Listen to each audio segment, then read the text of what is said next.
Hi guys, good morning po mga idol natin dyan. Kumusta po? It's me, Dugong Pinoy. At tara mga idol, itong video na to, ginawa ko to ay ilang beses ko itong pinag-isipan. At talagang ito po yung komento ko sa talagang nagbabiral na kung saan mga idol, saan ka ba? Sa diploma o sa diskarte? So para sa akin bilang isang ama o bilang OFW mga idol, napakahalaga ang diploma. Number 1 mga idol, kasi ito yung bala natin kahit saan man tayo mapunta. Kapag mayroon tayong diploma, madali tayong makahanap ng trabaho. Maliit man ang sahod o malaki, kapag mayroon kang diploma ay madali kang makapagtrabaho. 100% yan mga idol. At dyan papasok yung diskarte mo.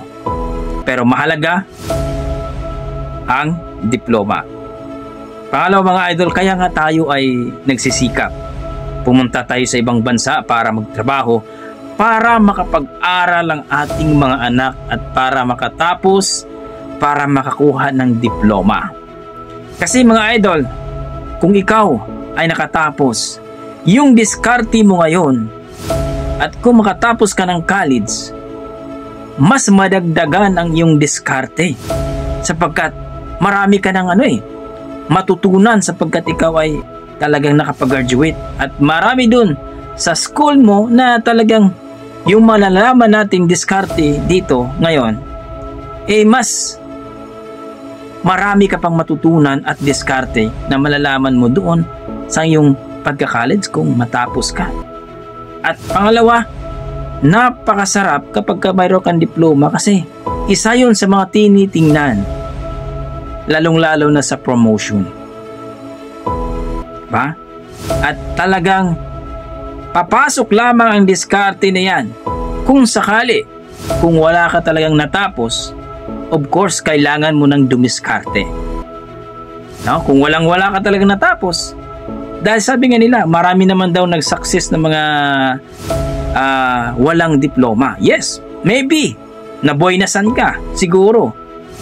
Pero para sa akin, tandaan natin na kapag ikaw ay nag-success na wala kang diploma, talagang napaka-grateful yan, napaka-sarap tingnan yan. Pero, ang ginawa mo, pinaaral mo yung mga anak mo dahil, bakit ka mo? Dahil gusto mo na makatapos nila at makakuha ng diploma.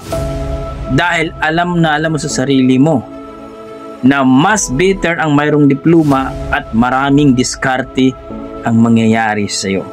Kasi para sa akin, tingnan mo, hindi ako nakatapos ng college, pero inisip ko na makapag-aral ako ng college kasi mas madali kapag mag-apply ka. At totoo yun. Totoo yun. Kaya nga, marami ang gumawa ng diskarte kasi nga wala silang diploma. Diyan mo malalaman na napakahalaga ang diploma. Of course, both yan. Para sa akin, diploma at diskarte. Kasi papasok yung diskarte mo At mas more ang diskarte mong magawa kapag may diploma ka. Kasi mayroong mga nalalaman mo dito sa diskarte mo na mas more pa ang matutunan mo kapag nag-college ka o nakatapos ka. Kaya nga tayo mga idol, no? Napakasarap tingnan natin na ang mga, di ba? Bakit pa tayo mag-hire? Kunyari, yung mga ibang businessman dyan na nagtagumpay sa kanilang negosyo, pero hindi mo alam na nag-hire yan sila na mga professional para makapag-advise sa kanila.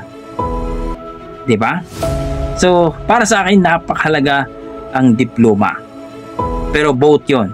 Kasi ang diskarte, kung optional lang yun para sa akin optional lang yun Optional lang yun para sa akin Kung may diploma ka, napakadali ang trabaho, lalong-lalo na sa ating bansa. Maliit man ang sahod o malaki, mas madali kang makakuha ng trabaho. Then, papasok yung diskarte. Diba? So, para sa akin, hopefully, this is my own opinion mga idol Hindi ko po inasabi na kasi iba-iba po yung opinion natin. Para sa akin mahalaga ang diploma. Kaya nga ako, talagang tiniis ko ang ilang taon, 15 years, na nanabaho sa ibang bansa para lang mabigyan at makapagtapos ang aking mga anak. At ganun din kayo. Ganun din kayo. Kaya mahalaga ang diploma. At syempre, din ang diskarte. Both yan. So hanggang dito lang mga idol. Maraming salamat. Basta may dugong Pinoy, madiskarte yan. Mas lalo pang dadami ang ding diskarte kapag ikaw ay nakatapos at may diploma. God bless mga idol.